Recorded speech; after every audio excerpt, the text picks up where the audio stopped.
Waste my time because your accounts team are hopeless. I'll fine you £20. Some years ago, I took a series of evening classes at the local uni. The fees were payable at the beginning of each term, and you paid a reduced fee if you settled within 2 weeks of being billed. As money was a bit hand-to-mouth at the time, I often missed the early payment slot and ended up paying the full amount. Annoying when you are already short of cash, but rules is rules. I completed the course that July and thought no more about it.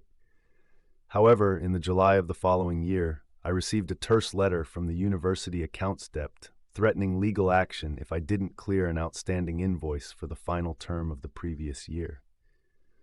Now, the tone of the letter rubbed me up the wrong way, especially as I had paid.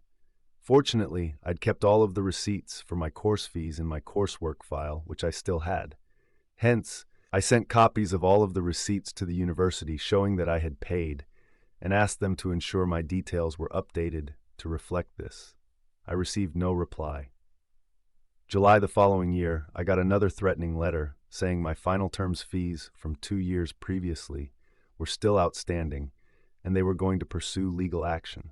This really rubbed me up the wrong way, as I'd already wasted enough time on this issue, and this sort of incompetence riles me more than it should.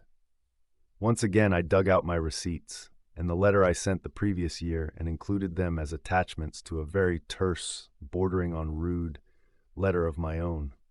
However, while I was drafting that letter, I noticed that the sum they claimed was outstanding was the amount you paid if you settled the bill early.